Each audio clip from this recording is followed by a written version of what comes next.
dudes and babes, DT here. Welcome back to my channel and welcome if you're here for the first time. And if you are, I hope you're going to consider clicking the subscribe button so I can see you again. So welcome to another episode of Clash Royale, and today is going to be a look back, and this is not going to be a replay look back. It is going to be a look back at what happened in real time. And the reason I did not do commentating right at the moment is because I just recently got into Frozen Peak, and I am really hoping to continue on pushing further and getting further and further into the journey of Clash Royale. So for that reason, I decided not to commentate immediately when I was playing, because oftentimes I start talking, I start digressing, and I sometimes feel like my gameplay suffers a little bit. So I recorded everything as I was playing, and today we're going to look back and break it down, and so you'll be able to see what my thought process was at the moment. As you know, I've gotten my princess, so I am now up to 4 legendary cards, which is completely unbelievable, and the princess has been,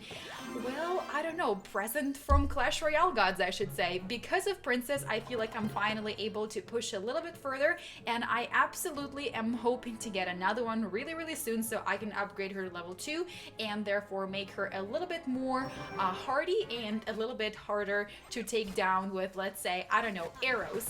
So when I jumped into the gameplay yesterday, the first one was not so great. I actually lost, so I'm going to show it to you really quickly. I'm always really transparent about the fact that I do lose a lot. I feel like there are probably very few people that don't lose consistently because of how much they play. So, however, after the first loss, I jumped right back in, I picked myself back up, I did not have a rage or anything, and I decided to just get myself together and get moving. So here is my deck, and this is the deck that I've showed you in the previous video. Tomorrow's video is going to show a brand new deck that I've came up with, and it has been working for me really well, and I've actually been able to counter Sparky in that deck, which is a kind of very interesting way to counter it. So I can't wait to show it to you tomorrow, so don't forget to check in. And also, if you enjoyed this video, don't forget to smack that like button real hard, and let's go for 20 likes on this video to show the dangerous appreciation. And don't forget to also comment if you have anything to say about this video, whether good or bad, because your opinion always matters. Alright, now let's talk about the gameplay. So here's what's happening here. I am using my giant, and this deck is very much female dominated. I have my princess, I have the Valkyrie, the musketeer, also archers, and then for the male component of the deck, I have myself a giant, obviously, and of course the ice wizard. As I've told you in the previous video, the ice wizard, I've been using him a lot more defensively than offensively, just really helping me out to play that way. So let's jump right into talking about what I've done in every step of the way in this game, instead of just, you know, just babbling. So my opponent here is coming in with a pretty good deck. He's got his P.E.K.K.A, he's got the bomb tower, which bomb tower is actually really pesky. If you put the musketeer right in front of the bomb tower on your side of the arena, it can hit her up, so that's not great, you know. And bomb tower is actually able to take down the giant if you're not backing him up with anything. So I'm never a huge fan when I'm going against someone with the bomb tower, so the fact that this worked out for me is really great. And also, look at the princess. She's able to hit up the bomb tower from quite a distance without being hit up by the bomb tower. Now, here we're getting into the push mode over on the left hand side, and my opponent is kind of desperately holding on to it and putting the bomb tower right in front of all of my troops. So we are just doing the crazy female push. Look at the 2 musketeers behind the ice wizard, and the princess and the archers and the giant going up against my opponent. And I think this is where my opponent was just probably a little bit overwhelmed, because when I watched it again, you know, it didn't seem like he dropped off or anything. So I don't know, 3 crowns, I will take it. So the 3 crown journey began right here. Every single game in this video, I think except for the last one, I have 3 crowned my opponent, which hasn't happened in such a long time, and I was blown away, and I'm like, I think I'm getting a hold of this thing. I do feel that having an extra legendary that is not super expensive, like a lava hound for instance, having a princess that is only 3 elixir has helped me to get a little bit further. And now that I'm in Frozen Peak, I think that I'm probably going to have her in almost every variation of my decks. I don't know for sure, but I think that's kind of the case for me right now, and so far she has been working out for me. Looking back, I don't think I've had very many losses. I can actually pull that up and show you guys stats in the next video, because this one is going to be a bit too long, so I don't want to bore you with more stats and more details. So let's place the cannon over here in the middle to distract the giant, and of course now we have to take care of the wizard and the bomb thrower, or the skeleton, the bomber. So the bomber is usually really pesky, and he can take down the princess in just one throw. So when he comes my way, I usually hold back on the princess and then I push after he's taken out. So we're doing another push from the left. I feel like left is usually my way. I always start going from the left, and on very rare occasions do I go from the right to start hitting up my opponent. Now, whenever I have barbarians running towards me, if I have a Valkyrie, I throw her in the middle. She is usually really great at taking them all out, but right now I didn't have her. And a little bit of a late placement of the cannon, and my opponent gets his first crown down. Now the giant is going for the cannon, so we're gonna stop him right there and then. I used an emoji, guys, and that is very rare in my case. You know me, I am not a huge fan and I rarely use them, but this is where I was getting a little bit furious, and I was like, I have to just show my emotions. And look at my lovely little princess who was taken out with one throw of a bomber, and now we are 1 crown back and we are back in business. 45 seconds left, and now I have to keep pushing.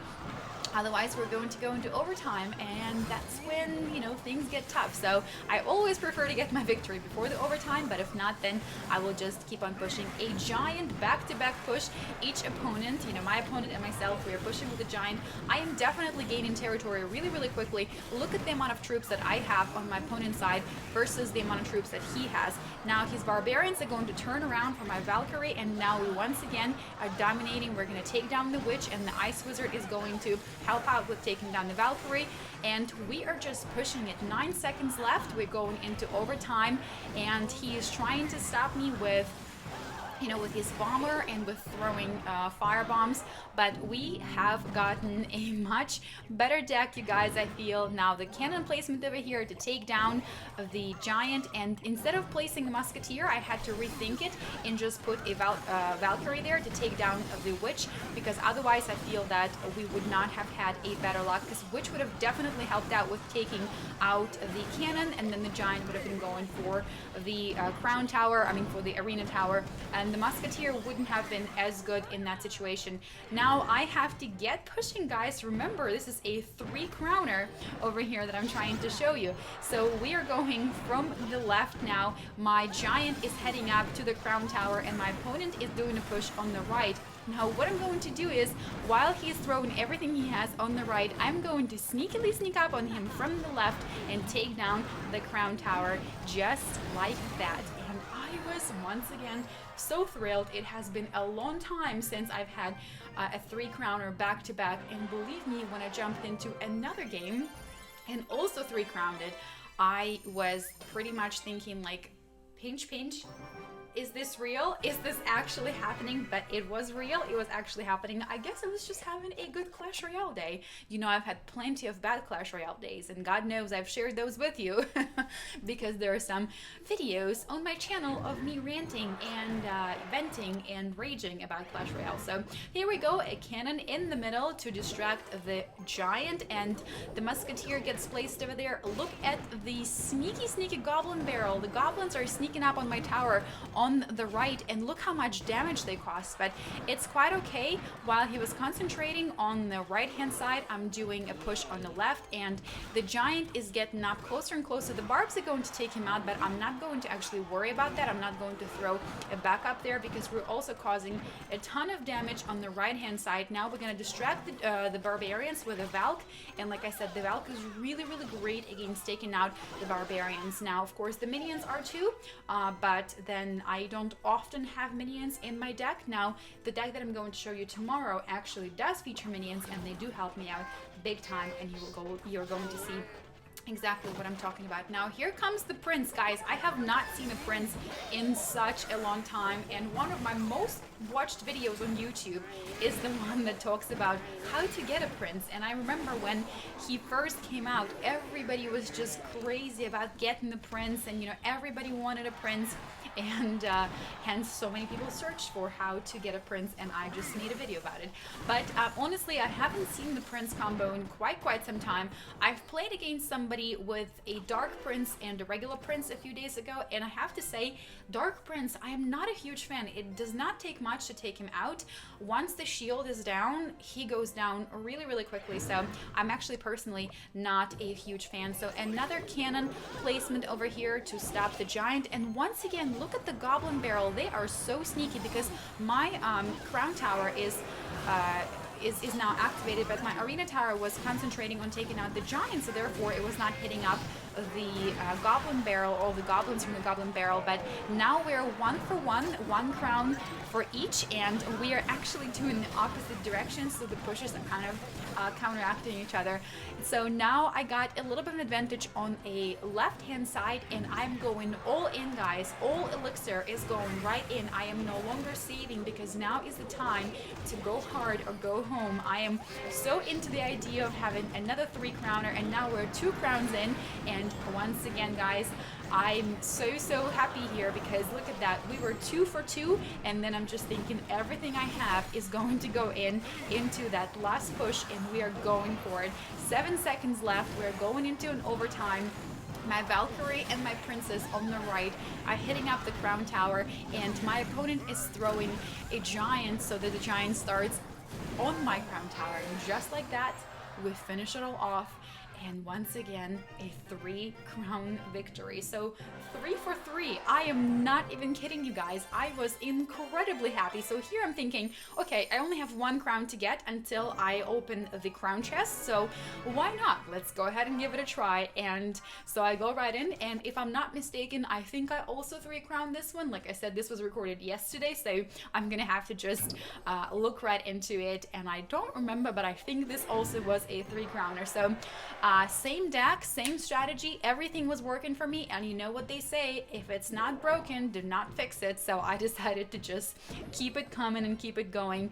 I'm dumping a musketeer behind the giant so she can go ahead and help out with the cannon, and on the left hand side I have the witch to also take care of. On the right I have my Valkyrie going for it, but Valk gets also countered with a mini P.E.K.K.A. there, and so I'm just not worried about the mini P.E.K.K.A. We're going to take him down before he actually, or she he or she, before it gets to the tower. Now we need to stop the push on my side, and I believe that was a miner there. I have to squint a little bit because the screen is kind of small here. The miner, speaking of the miner, please, Clash Royale gods, listen to me. I need the miner. I know it sounds very greedy of me because I already have 4 legendaries, but if there's anything else you're going to give me that's really awesome in any of the upcoming chest openings, please give me a miner. I need the miner so badly. Okay, now that we got that out and we put this in a Clash Royale universe, let's concentrate on finishing off this game and, you know, just enjoying the jolly fun of the victories, guys. When you are on the victory spree, it is literally the best feeling in the world. And look on the right hand side, my princess is just, you know, standing there hitting up the tower, no big deal, you know, no worries at all. And the musketeer, the Valkyrie is going to take care of the witch over here. We also going to take care of the witch with the help of the archers. The archers are such an essential part of my deck. I did not use them for a very long time until one of the clan members, Dee, and you guys, I'm sure you know Dee. I've recorded a few videos with her and everybody loves Dee. Dee, I watched her play and she used archers all the time, and I was like, why am I not using them? They're absolutely brilliant. So look at the right hand side, guys. My opponent is not even doing anything to counter me there. So first crown in, and we already have 1 down, which means we're going to open the crown chest at the end of this video. And now, of course, I'm being greedy and I'm going for the 3 crowns. Look at the combo of 2 princesses on the right hand side, and my opponent left the match. Now, of course, I wish he would have sticked around, because I would have wanted it to be more of a fair battle. So I'm doing a little cry here. I'm not gonna throw any more troops because I don't have to, because my troops just finished it off. So I have to tell you guys, I'm not a huge fan of finishing people off when they leave the battle, because I feel like it's not really fair, because nobody's fighting against you. But I did not actually drop any more troops at that moment. I just had whatever was already in the arena finish off the opponent. Now, I personally absolutely hate when my reception drops and somebody 3 crowns me, because I feel like, oh, come on, you didn't even have to fight against me. You just got a 3 crown. But hey, people do what people do. So this was just a quick episode taking a look at back yesterday. I hope you enjoyed this video. If you did, smack a like button, and I will see you in the next video. Later, guys.